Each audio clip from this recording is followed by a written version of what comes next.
اللہ رب العزت نے قرآن کریم میں روح کو غذا دینے کے لیے ذکر اللہ کی بات فرمائی ہے۔ ذکر اللہ، اللہ کی یاد، اللہ کا نام لینا، کثرت سے لینا، بار بار لینا، لذت سے، چاہت سے، مزے سے، راحت سے لینا، تاکہ بندے کی ایمانی کیفیت مضبوط سے مضبوط تر سے مضبوط ترین ہو جائے۔ اس کی ترتیب کیا ہے؟ اللہ رب العزت قرآن میں فرماتے ہیں وَاذْكُرْ رَبَّكَ فِي نَفْسِكَ، اپنے رب کا ذکر کیجئے دل میں۔ ایک ترتیب یہ ہے، آہستہ سے دل میں۔ ایک اور ہے، وہ کیا ہے؟ وَذَكَرَ اسْمَ رَبِّهِ فَصَلَّى، اللہ کے نام کا ذکر کیجئے۔ وَاذْكُرِ اسْمَ رَبِّكَ، وَاذْكُرِ اسْمَ رَبِّكَ، اللہ کے نام کا ذکر کیجئے۔ تو اللہ کے نام کے ذکر کا کیا مطلب؟ نماز پڑھو یہ بھی ذکر ہے، روزہ رکھیں یہ بھی ذکر ہے، حج کریں یہ بھی ذکر ہے، زکوٰۃ دیں یہ بھی ذکر ہے، اسلامی احکام کے مطابق تجارت کریں یہ بھی ذکر ہے۔ تو جب یہ سارے کام ذکر ہیں تو بنیادی ذکر کی شکل کیا ہے؟ جو اصل شکل ہے بھئی یہ تو ذکر ہے، نماز بھی ذکر ہے، روزہ بھی ذکر ہے، حج بھی ذکر ہے، تو یہ تو بھی ہیں۔ جو ذکر اصل شکل میں وہ کیا ہے؟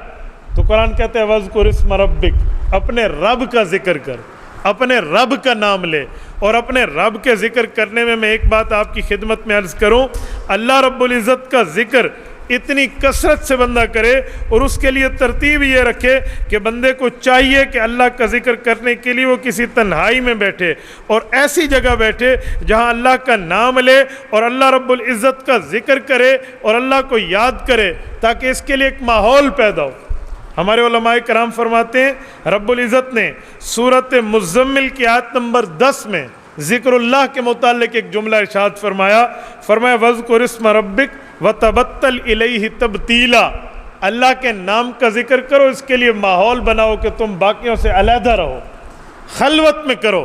اس کا مطلب کہ اللہ کے ذکر کو بھی سیکھنا چاہیے اور تنہائی میں بیٹھ کے لو اللہ سے لگانی چاہیے، ورنہ تاجر تو تنہائی میں نہیں بیٹھتا، نماز جماعت سے پڑھنے والا تو تنہائی میں نہیں بیٹھتا، حج بیت اللہ کرنے والا تو تنہائی میں نہیں ہے، وہ بھی ذکر ہے، لیکن اصل ذکر وَاذْكُرِ اسْمَ رَبِّكَ، اپنے رب کا نام لیجئے، اپنے رب کا نام، اللہ اللہ اللہ، یہ کثرت سے کہیے۔ جب آپ اللہ کا نام اپنی زبان سے لیں گے تو اللہ رب العزت کے نام میں جو برکتیں، جو رحمتیں موجود ہیں، وہ آپ کی زبان سے آپ کے دل تک، آپ کے دل میں آپ کے ایمان کو منور کر دیں گے۔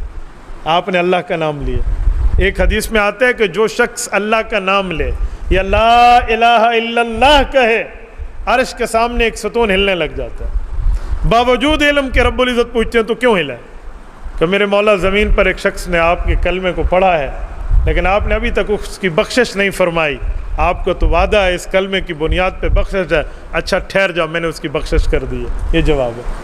تو اللہ کے نام کی برکات تو حاصل ہو گئی، اللہ کے نام کی برکات ہیں۔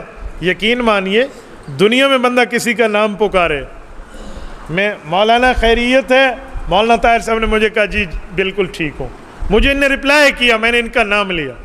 مخلوق کا نام لیں، مخلوق جواب دیتی ہے، خالق کا نام لیں، خالق کی طرف سے رحمت کیسے نہیں ہے؟ فرمایا وَاذْكُرِ اسْمَ رَبِّكَ وَتَبَتَّلْ إِلَيْهِ تَبْتِيلًا، ایک طرف ہو کر، اشارے کے ساتھ ایک طرف ہو کر ایک ماحول کریٹ۔ یہ جو اہل اللہ مجالس میں، مجالس ذکر میں بلاتے ہیں، خانقاہوں میں بٹھا کر ایک خاص ماحول میں اللہ اللہ کی ضرب لگواتے ہیں، یہ وَتَبَتَّلْ إِلَيْهِ تَبْتِيلًا قرآن کی اس آیت پہ عمل ہو رہا ہو، کہ اس کے لیے خاص ماحول کریٹ کیا جا رہا ہے۔ اس کے لیے خاص ماحول کے اندر بیٹھ کر اصل ذکر آپ تنہا میں بیٹھ کر، علیحدگی میں بیٹھ کر اللہ کو پکاریں، اللہ کا نام لیجئے تنہائی میں بیٹھ کر اور اس کا مزہ لیجئے۔ خدا کی قسم کھا کے کہتا ہوں، اللہ اپنے ذکر پر جب قبولیت پہ آئے تو راحت یوں دیتے ہیں۔ حضرت حاجی امداد اللہ مہاجر مکی، اللہ ان کی قبر پہ کروڑوں اربوں رحمتیں نازل فرماتے ہیں جب میں اللہ کا نام لیتا ہوں، اللہ کے کئی نام ہیں، جو نام لیتا ہوں ہر نام کی لذت اپنی محسوس ہوتی ہے، ہر نام کی لذت اپنی محسوس ہوتی ہے۔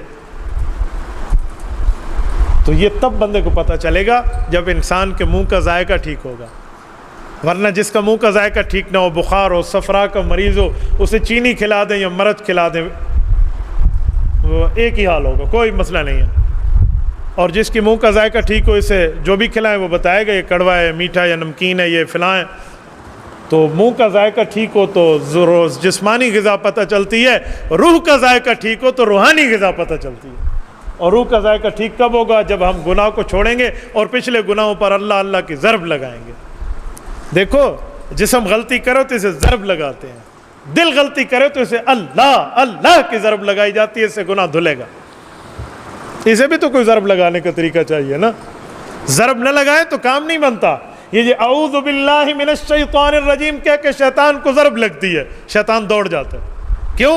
ہم اللہ کی پناہ میں آ گئے شیطان مردود سے۔ تو شیطان کو ضرب لگی تو وہ دوڑا، شیطان کو ضرب لگی تو وہ بھاگا، شیطان کو ضرب لگی تو وہ فرار ہوا۔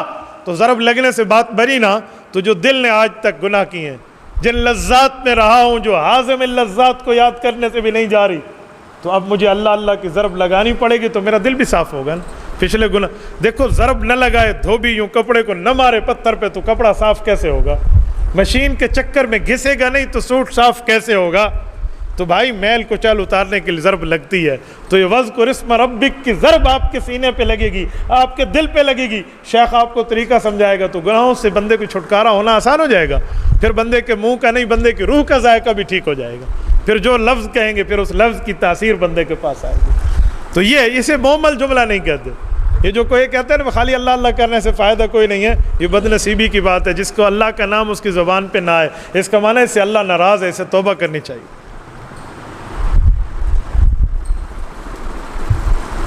اس پر فخر نہیں کرنا چاہیے۔ میں نے ایک بندے سے کہا، وہ مجھے کہنے لگے کہ آپ ان سے ملیں۔ میں ان سے ملا، مجھے کہنے لگا مجھے آپ لوگوں کی ایک بات اچھی نہیں لگتی۔ وہ ہے دکاندار ہے اور ٹک شاپ ہے اس کی، ایک پیٹرول پمپ پہ۔ میں نے کہا کون سی عادت؟ کہتے تم لوگ کہتے حضور پاک علیہ الصلوۃ والسلام کے پاس روضہ رسول پہ جائیں مدینہ منورہ میں، حضور پاک کی خدمت میں سلام پڑھیں، اللہ کے رسول خود سنتے ہیں جواب دیتے ہیں۔ میں اس کو نہیں مانتا، یہ غلط ہے۔ تو میں نے اسے کہا آپ کیوں نہیں مانتے؟ بہرحال بات ہوئی، سمجھایا۔ مجھے کہا میں اس کو بدعت سمجھتا ہوں، شرک سمجھتا ہوں، یہ نہیں ہوتا وہ نہیں ہوتا۔ میں نے کہا بھائی یہ تو حدیث پاک میں صحیح حدیث ہے، حضرت ابو ہریرہ رضی اللہ عنہ فرماتے ہیں اللہ کے رسول نے فرمایا جو میری قبر کے قریب سلام پڑھتا ہے میں اس کو خود سنوں گا۔ یعنی حضور پاک نے زندگی میں اپنی وفات کے بعد کی پیشن گوئی فرمائی، من صلی علی عند قبری سمعتہ، جو میری قبر پر سلام پڑھے گا میں اسے خود سنوں گا۔ ومن صلی علی من بعید علمتہ، جو دور سے پڑھے گا فرشتوں کے ذریعے مجھ تک پہنچا دیا جائے گا۔ حضرت ابو ہریرہ کی صحیح حدیث ہے، جلال الافہام فی فضل الصلاۃ والسلام علی سید خیر الانام، صفحہ 92، سعودی عرب سے کتاب چھپی ہے، اس پر یہ حدیث پاک موجود ہے۔ اور پیغمبر علیہ السلام کا فرمان ہے، آپ کیوں نہیں مانتے؟ انہیں ادھر ادھر کے چکر ڈالے اور پھر ایک جملہ کہا تو میں نے اسے سمجھایا۔ میں نے کہا ذرا سمجھو، کہتے ہیں میں 22 سال مدینہ منورہ رہا ہوں لیکن تمہاری طرح میں نے بدعت نہیں کی ہے کہ روزے پہ جا کے سلام پڑھتا پھروں۔ میں نے کہا بھائی تو گیا نہیں ہے، تجھے روکا گیا ہے، تو گیا نہیں ہے، تیرے پاؤں کو وہاں جانے سے روکا گیا ہے کہ جس شیطان کا نظریہ یہ ہو اسے رسول اللہ کے قرب میں آنے کی ضرورت کیا ہے؟ تو جس پر فخر کر رہے ہو تیرے لیے قہر کی بات ہے، تو جس کو اچھا سمجھ رہے ہو تیرے لیے برائی کی بات ہے۔ بھائی ایک بندہ کہ میں نے آج تک اللہ کا نام نہیں لیا تو اس کا معنی ہے تیرے زبان سے نکلتا نہیں ہے، تیرا شیطان اتنا یار بن چکا ہے، تو رسول اللہ کے قرب میں جا نہیں سکا۔ وہاں جو رحمتیں ہیں، للہیت، تقوی ہے، دین کا، ایمان کا، اسلام کا، مذہب کا ماحول ہے، شریعت کا ماحول ہے، اس ماحول میں تو قریب جا ہی نہیں سکتا، تجھے روکا گیا ہے۔ تو یہ بھی ایسے لوگ کہ محمل جملہ، انا للہ، خدا کا نام لینا بھی دنیا میں محمل جملہ ہے تو پیچھے فائدہ